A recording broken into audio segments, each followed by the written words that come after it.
আলোঘর প্রকাশনী বিহিত শিক্ষা সংস্কৃতি অনির্বাণ এই অনুষ্ঠান থেকে আপনাদের সবাইকে শুভেচ্ছা জানাচ্ছি আমি ইকবাল খন্দকার। আশা করছি সবাই ভালো আছেন আর আমন্ত্রণ জানাচ্ছি অনুষ্ঠানের শেষ অবধি আমাদের সঙ্গে থাকবার জন্য। আপনারা জানেন এই অনুষ্ঠানে আমরা কথা বলি আমাদের সমাজের বরেণ্য মানুষদের সঙ্গে, জানি তাদের ব্যক্তিজীবনের কথা, জানি তাদের কর্মজীবনের কথা। তারই ধারাবাহিকতায় আজ আমরা যার সঙ্গে কথা বলবো তিনি বরেণ্য সঙ্গীত শিল্পী ফেরদৌস ওয়াহিদ। ভাই কেমন আছেন? খুব ভালো, আপনি কেমন আছেন? ভালো আছি। আমরা কথা বলি নানা বিষয় নিয়ে একজন শিল্পীর কিংবা বরেণ্য মানুষের। তবে শুরুটা করি একেবারে শুরু থেকে, ছোটবেলা থেকে। একজন বড় মানুষের ছোটবেলা কেমন থাকে, হয়তো প্রশ্নটা খুব কমন বা গতানুগতিক, তবু জানার ইচ্ছে কেমন ছিল ছোটবেলা। আমি যতটুক আমার মার কাছে শুনেছি আমি নাকি খুব চঞ্চল ছিলাম। উঠান ছিল বাড়ির ভিতরে, তখন আমরা গ্যান্ডেরিয়ে থাকতাম, বড় উঠান। ওটার মধ্যে নাকি এখান থেকে 50টা ইটের টুকরা নিয়ে এক জায়গায় রাখতাম, আবার নিয়ে আসতাম, এরকম খেলা করতাম।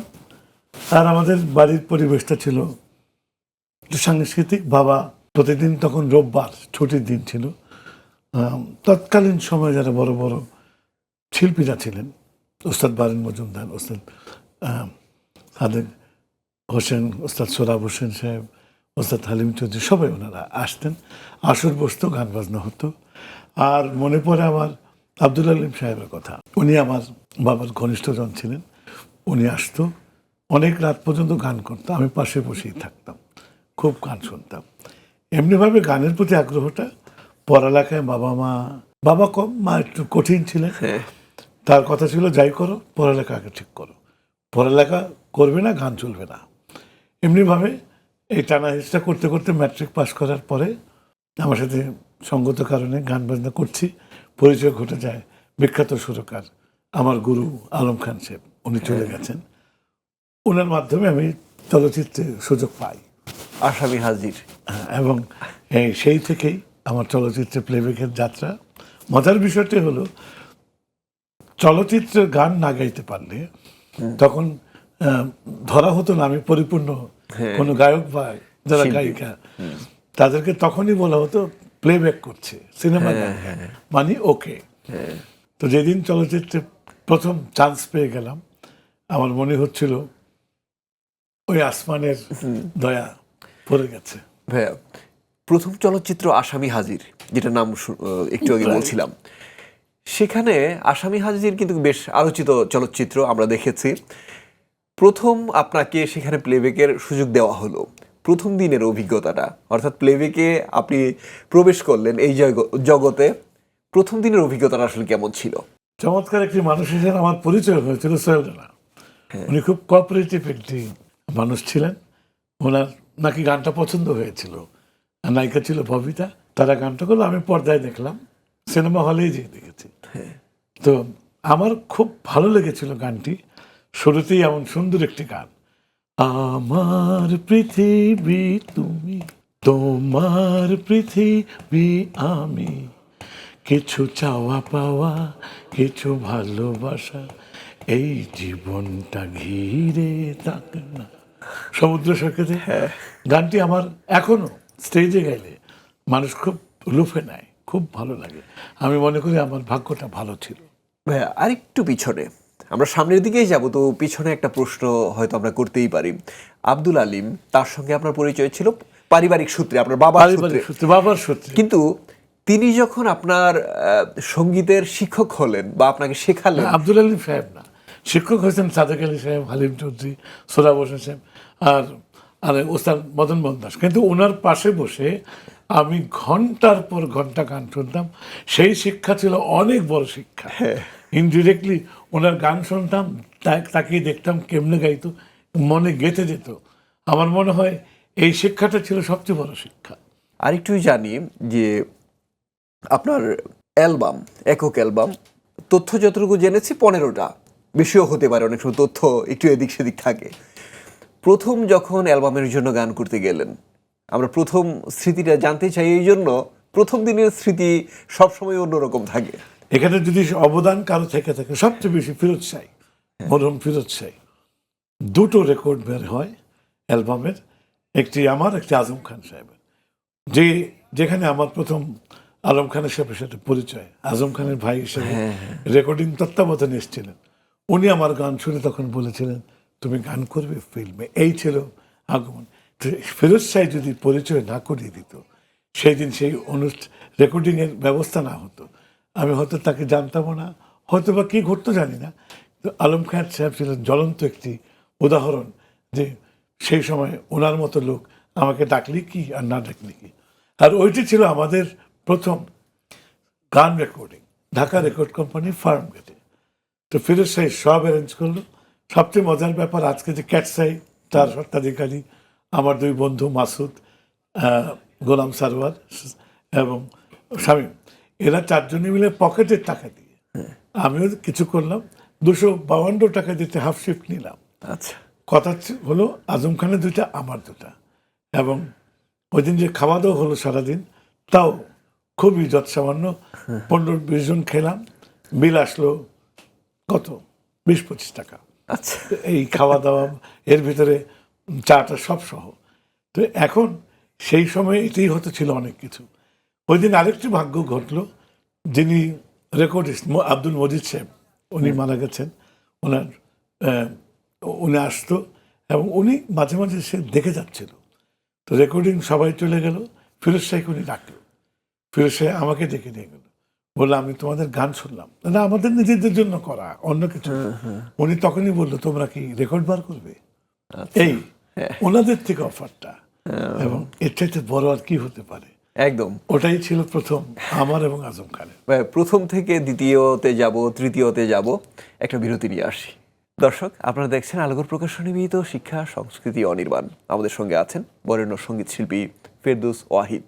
আমরা তার কথা শুনছি, আর কথা শুনবো বিরতির পর। সেই পর্যন্ত আমাদের সঙ্গে থাকার অনুরোধ করছি। বিরতির পর আপনাদের আরো একবার শুভেচ্ছা জানাচ্ছি আমি, ইকবাল খন্দকার।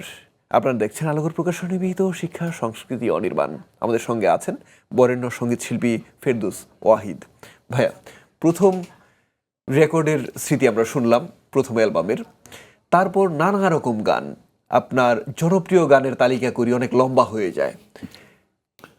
সেখানে আমরা তো আমাদের পছন্দসই গানের পেছনের গল্প শুনতে চাইবই। তো আপনি যদি একটা গানের পেছনের গল্প দিয়ে শুরু করেন, যে গল্পটা হয়তো খুব বেশি দর্শক জানেন না, কিন্তু গানটা জানেন। এটা বলা দরকার, বহুদিন পরে আমার বাল্য বন্ধু, একেবারে ইনফ্যান্ট থেকে পড়া, ওর সঙ্গে 12 বছর পরে আমার দেখা, লাকিয়া খান, আচ্ছা, রাশিয়ান কালচারাল সেন্টারে দেখা, দুজনকে জড়িয়ে ধরা, অনেক সেই স্মৃতিময় জীবনের একটু ঝলক। আবার আমরা দুজন এক হলাম। এর ভিতরে একটি প্রোগ্রাম চলে আসলো, সম্ভবত 76 কি 75-এর 31st নাইট। তখন পুরো কক্সবাজারে দুটোই হোটেল বলতো, মোটেল বলতো, প্রবাল, সৈকত। তা আমরা 31st নাইট করলাম। লোকজন কত হবে, বড়দের 100 লোক ছিল। প্রোগ্রাম শেষে আমরা গেলাম সমুদ্র সৈকত। তো লাকির হাতে একটা গিটার ছিল, ও গিটার করে গুনগুন করে গাইছিল। ওখানে রথীন্দ্রনাথ রায়, কাদেরী কিবরিয়া, আরো আর শিল্পীরা অনেকে আমরা ছিলাম। তো সে গাচ্ছে, আগে যদি জানিতাম এই লাইনটা ঠিক ছিল, বাকি এদিক সেদিক। 4 লাইন গাওয়ার পরে সবাই তো মুখে গেল, গানটা এ করবে ও করবে, আমি কিছু বলছি না। আমি দেখি কি হয়। ঢাকায় চলে এলাম পরদিন। তারপরের দিনই ভোরবেলা ওর বাড়িতে চলে গেলাম, ওকে ডাকলাম, বললাম তোর এই গানটা আমাকে দিতে হবে। পরে গান তো লেখাই হলো না, লেখা হোক, তারপর দেখি তুই গাইতে চাচ্ছিস, দেখে না কি হয়। তো মোহাম্মদ নুরুল হুদা, ওরই ফ্রেন্ড ছিল, তাকে দৌড়াদৌড়ি করতে করতে তাকে আনলাম, গানটি লেখাও হলো। এবং তখনও দিচ্ছি, এমন চলছে। ঠিক 1 মাস পর হঠাৎ একদিন লাকি এখন চলে এলো আমার বাড়িতে, বলে তুই যদি আগামী 24 ঘন্টার মধ্যে, আগামীকালকের মধ্যে সব কিছু অ্যারেঞ্জ করতে পারিস, এই গানটা তোকে দিব। আমি জানি না ভাগ্যের কি খেলা, ওপরওয়ালার নিদর্শন। সারাদিন দৌড়দৌড়ি করে ঠিকই আমি জিঙ্গা গোষ্ঠীর রেকর্ডিং স্টুডিও সাফাত সাহেবের ওটা ভাড়া করলাম, গানটা রেকর্ড করলাম। পরের দিন ও কিন্তু আশ্চর্য হয়ে দেখছে, ভাবাচ্ছে কিভাবে আমি এই 1 দিনের মধ্যে এগুলো করে ফেললাম। এবং সবাই ভালো। গানটা হলো 6 মিনিট 10 সেকেন্ড। গানটি প্রথম আমি শোনালাম, তখন বাংলা একাডেমির দিদি ছিলেন আমার তালুই সাহেব ছোট বোনের শ্বশুর ডক্টর আশরাফ সিদ্দিকী, ওনাকে গানটা শোনালাম রাত 10টায়। উনি দুবার শুনলো গানটা, শুনে বলে আচ্ছা ফোক ধাঁচের গান, আমার মনে হয় তোর গানটা হিট করবে।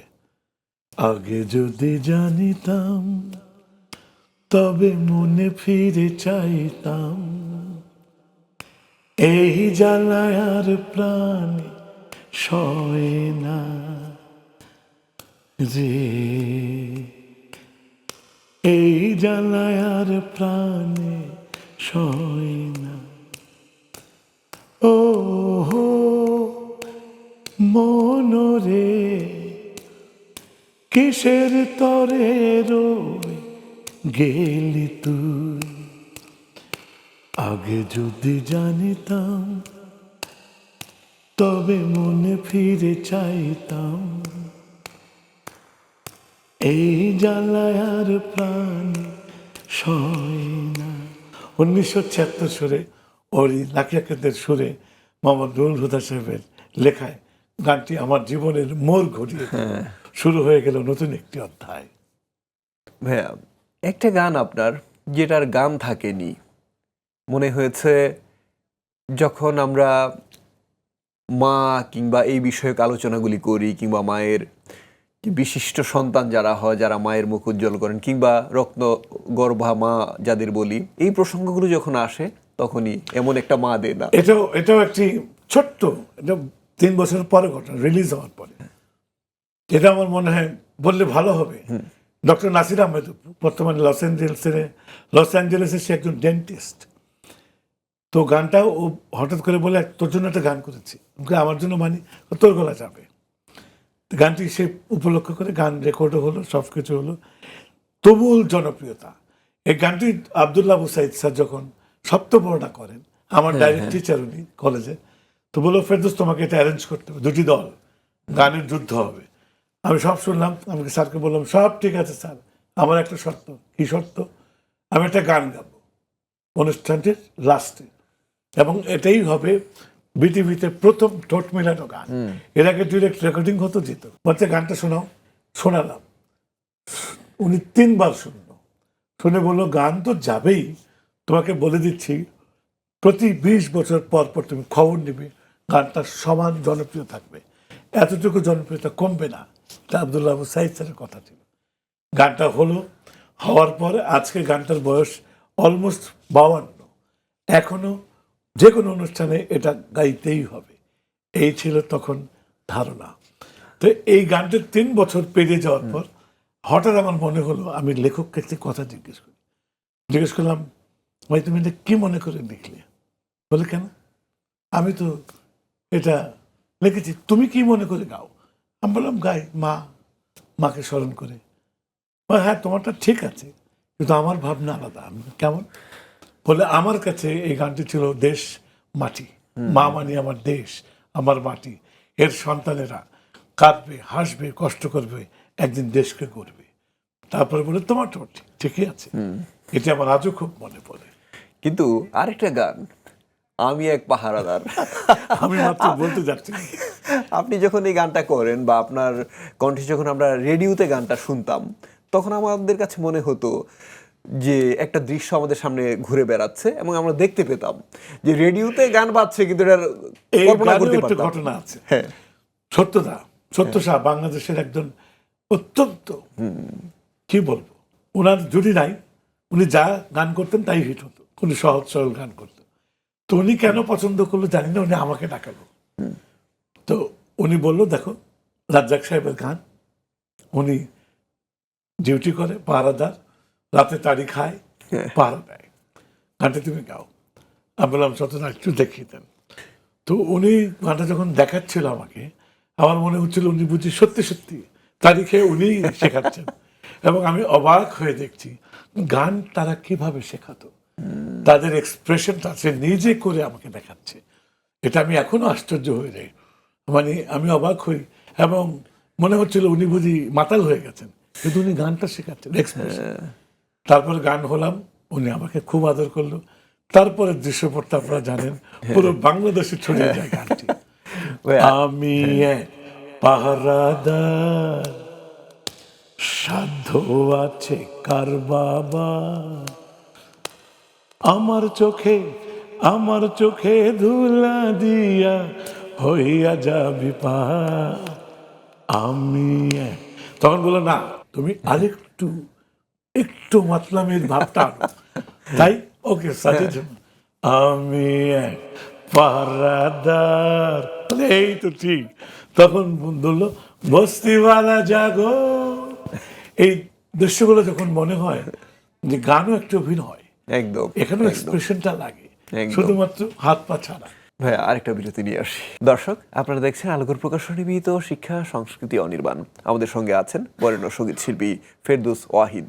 আমরা তার কথা শুনছি, আরো কথা শুনবো বিরতির পর। সেই পর্যন্ত আমাদের সঙ্গে থাকার অনুরোধ করছি। বিরতির পর আপনাদের আরো একবার শুভেচ্ছা জানাচ্ছি আমি ইকবাল খন্দকার। আপনারা দেখছেন আলোকর প্রকাশনী নিবেদিত শিক্ষা সংস্কৃতি অনির্বাণ। আমাদের সঙ্গে আছেন বরেণ্য সঙ্গীত শিল্পী ফেরদৌস ওয়াহিদ। আমরা আপনার কথা শুনছি, আপনার কথাই শুনবো। তার আগে ভিন্ন একটা প্রসঙ্গ। আমাদের যারা পৃষ্ঠপোষক আলোঘর প্রকাশনা, তারা একটা কাজ করে, সেটা হচ্ছে দেশের প্রত্যন্ত অঞ্চলে বই মেলা করে। যারা খুব সহজে ঢাকায় আসতে পারে না, বইয়ের কাছাকাছি আসতে পারে না, বইমেলার কাছাকাছি আসতে পারে না, বিশেষ করে তাদের কাছে বইমেলার মাধ্যমে বই পৌঁছে দেয়। এই বিষয়টাকে আপনি কিভাবে দেখেন? আমি স্টুডিওতে ঢোকার আগে এই আলোঘর প্রকাশনার একজন গুরুত্বপূর্ণ ব্যক্তির সাথে উনি কথা বলছিলাম, শুনলাম, এবং আমি অবাক হয়ে যাই যে এই যে জ্ঞান চর্চা, উনি শুধু ব্যবসা করেন না, উনি তো দেশের সেবাও করছেন। ওনার কি দরকার এই শিক্ষামূলক একটি অনুষ্ঠানকে স্পন্সর করা, কি দরকার গ্রামে গঞ্জে যে বইকে উৎসাহিত করা। আমি দেখেছি আব্দুল্লাহ আবু সাইদার স্যারকে, এখন তাকে দেখছি, আমি অবাক হয়ে যাই যে এই যে মানুষটার ভিতরে জ্ঞান প্রচারের যে ইচ্ছা, অভ্যাস, এটা কি চমৎকার নয়? চমৎকার, চমৎকারের উপর দিয়ে আমি ওনার জন্য প্রাণ ভরে দোয়া করি যেন ওনার মতো উনি যেমন করে করছে, ওনার জন্য যেমন দোয়া রইল, ওনার কারণে যেন অনেক মানুষ এভাবে এগিয়ে আসে। সবার প্রতি আপনাদের সঙ্গে সঙ্গেও আলোঘরকে অভিনন্দন। ভাইয়া, আবার আপনার প্রসঙ্গে ফিরে যাই। এই যে আপনি কথাগুলো বললেন, সেই কথার সূত্র ধরে এই প্রশ্নটা করতে হয় বা প্রসঙ্গটা আনতে হয়। উপস্থাপকের মতো করেই বললেন, আর আপনি উপস্থাপনা করছেন। এখন এই সময়টার কথা যদি বলে, আপনি উপস্থাপনা করছেন। উপস্থাপনায় খুব বেশি শিল্পীকে আমরা আসতে দেখি না। হয়তো লিরিকটা সুরে সুরে বলা এক ধরনের একটা ব্যাপার, কিন্তু কথা বলা অন্য আরেকটা ব্যাপার। উপস্থাপনার প্রস্তাব যখন আপনার কাছে প্রথম গেল, আপনি কি বললেন? চ্যানেল আয়ের প্রডিউসার প্রণাম প্রিয়ম যখন আমাকে বললো, আমি তো বলছি আমি কিভাবে করবো, আমি তো গায়ক, আমি তো এটা বুঝি না। আমি বলছেন বলেন আপনি করেন। অনেক কথাবার্তা হলো, রাজি হলাম। প্রথম আমি আমন্ত্রণ জানালাম হাবিবকে দিয়ে শুরু করি। যখন অনুষ্ঠানটা শেষ হয়, সে শুধু একটি কথা বললো যে তোমার তো কোনো স্ক্রিপ্ট দেখলাম না, তুমি তো এক নাগারে কথা বলে গেলে, এবং তুমি একটি বারও জিজ্ঞেস করলে না ব্যক্তিগত কোনো প্রশ্ন, শুধু জানতে চাইলে কিভাবে কি ঘটতে পারে, কেমন হচ্ছে, কি করলে আরো উন্নতি হবে। তখন খালি একটি বললো, আমি তোমাকে চিনতাম গায়ক, তুমি দেখে এখন একটি অভিনেতাও হয়ে গেলে উপস্থাপনা। এই দিয়েছিল শুরু। এখন যে চমৎকার যে মানুষের কথা আপনি বললেন, হাবিব ওয়াহিদ, তার বিষয়ে তো আমরা জানি তিনি ক্ষেত্র বিশেষে হয়তো এই পরাজয়টা প্রত্যেকটা বাবা মেনে নিতে খুব স্বাচ্ছন্দ্য বোধ করেন বা আনন্দিত বোধ করেন যে ক্ষেত্র বিশেষে আপনাকেও ছাড়িয়ে গেছেন। এটা বাবা হিসেবে যুগের চাহিদায়, যুগের প্রয়োজনে, এবং যুগের শিল্পী হিসেবে আমাকে তো বহু আগেই ছাড়িয়ে গেছে। তবে আমি একটি ছোট্ট কথা বলতে চাই, ওর ছেলে আলী, ও কিন্তু আমি বলতে পারি বাপ দাদা দুজনকেই হারিয়ে যাবে। বাহ বাহ ভাইয়া, এখন তার বিষয়ে যে কথাগুলো আমরা জানি, এর বাইরেও কিছু ব্যাপার থাকে যেটা বাবা মা জানেন। আপনাকে যদি বলতে বলা হয় যে হাবিব ওয়াহিদ সম্পর্কে, একেবারে ছোটবেলার কথা হতে পারে, যখন তিনি তারকা নন সেই সময়ের কথা হতে পারে, কিংবা এই জীবনের কথা হতে পারে, হাবিব ওয়াহিদ সম্পর্কে আপনার মুখ থেকে একটু শুনতে চাই। ও যখন 2 বছর বয়স, একটু হাঁটি পাপা কোনোরকম আমার প্র্যাকটিস রুমে চলে আসতো, ওকে কোলে করে বসাতে হতো। দীপু ছিল ড্রামার, ওকে ধরতো। তখন 2.5-3 হয়ে গেছে, ও বসে ড্রাম প্লে করতো। এটা একটা। আর আমি যখন, ও তখন কত ক্লাস 4-এ পরে একটা প্রোগ্রামে ছিলাম, কাজল একজন কঙ্গোস বাজাতো তখন আমার সঙ্গে। ওর 3টে ঘটনা বলবো। ও হঠাৎ এই যে দুনিয়া গানটা চলছে, আমি অর্ধেক কানে ঘুরে দেখি হাবিব বাজাচ্ছে, ক্লাস 4-এর একটা ছেলে, প্রফেশনাল শো, পলিটেকনিক্যাল কলেজে। গান কিন্তু শেষ হয়ে গেল, একটু ভুল হলো না। আমি ধরলাম কাজলকে, কাজল তুই কি করলি? বলে আমি কি করবো, তোমার ছেলে আমাকে জোর করে নামিয়ে দিয়ে উঠে গেল। আমি আর কিছু বললাম না, কি বলবো। এরপরে ও যখন ক্লাস 6 কি 7-এর গোড়ায় আমি একটা গান রেকর্ড করে আনলাম। আমি বলতে শোনো তো, গানটা শুনে বলে গানের শেষ অন্তরের শেষ লাইনে তোমার তাল নষ্ট হয়ে গেছে, তাল কেটে গেছে। বলে এটা কি বলে? বলে তুমি যাও স্টুডিওতে ফেরত যাও। স্টুডিও গেলাম পরের দিন, পান্ডা আজমকে বললাম, বলে হ্যাঁ ফেরদৌস ভাই একটা মাত্রায় দিক সেদিক হয়ে গেছে। আমি ও ধরলো কিভাবে? ও বলে আমরাও তো গতকাল ধরতে পারিনি, ও কিভাবে ধরলো। অবাক আমি, ওটাও হই। ভাইয়া, আপনার 2টা পরিচয় নিয়ে কথা হলো, সঙ্গীত শিল্পী পরিচয়, উপস্থাপক পরিচয়, কিন্তু আরও পরিচয় আপনার আছে, আপনি পরিচালক, আপনি অভিনেতা। এই পরিচয়গুলো সম্পর্কে একটু শুনবো। আমি কুসুমপুরের গল্প, হ্যাঁ, এটা কিন্তু আমার পরিচালনাও বটে। তা আমি একটি রোল করেছিলাম, 2 হিন্দু জমিদারের কাহিনী নিয়ে এটা করা। যদি এটা 30-40 বছর আগে করতাম, রিলিজ হতো, এটা আমি শিওর দর্শকের গ্রহণযোগ্যতা হতো। এটা অতিমাত্রায় রুচিশীল ভদ্র একটি ছবি। এই ছবি যাবে না আমি জানি, তারপরে আমি করেছি। কেননা ওই অর্থ উপার্জনের জন্য আমি পারবো না। কেননা আমি নাম বলতে চাই না, এটা আমি বলেই দিচ্ছি একটা কাহিনী। সেন্সর বোর্ডের চেয়ারম্যান, আমি বলবো না তখন, উনি একজন সরকারি কর্মকর্তারাই তো আসে এই পদে। তো ছবি দেওয়া হলো তাকে হলে হলে লাগানোর জন্য। একটা ছবি উনি এইভাবে লাল দাগ, নায়িকার একটা ছবি। তো তাকে জিজ্ঞেস করলো, স্যার এরকম ছবি তো হলে অনেক থাকে, তো সেটা আমি করে পাঠালাম। তখন উনি বললো, এটা ফেরদৌস ওয়াহিদের ছবি, তার বংশের সাথে এটা যায় না। এটা আমার মনে হচ্ছে। যেমন হাবিব কোনো অশ্লীল কথার গান আর যত টাকাই দেন, আমি বললাম কেন করো না, তুমি তো টাকাই পাবে। বলে আমার মন থেকে আসে না, আমি কি করবো। ভাইয়া, এখন আমি একটু পেছনের দিকে যদি তাকাই, যে জায়গাগুলো স্পর্শ করতে চেয়েছিলাম, আপনার এই এই এই এই কাজ, এই গান ইত্যাদি বিষয়, কিন্তু অনুষ্ঠান শেষ হয়ে গেছে, কিছুই হয়তো বলা হয়নি, কোনো জায়গায় হয়তো সেভাবে স্পর্শ করা হয়নি, কিন্তু অনুষ্ঠান শেষ, এটাই বাস্তবতা। অনেক অনেক ধন্যবাদ ভাই, ভালো থাকবেন আপনি। আরেকদিন অনেক লম্বা সময় ধরে কথা হবে। ধন্যবাদ সবাই। দর্শক, এতক্ষণ আমরা কথা শুনছিলাম বরেণ্য সঙ্গীত শিল্পী ফেরদৌস ওয়াহিদের।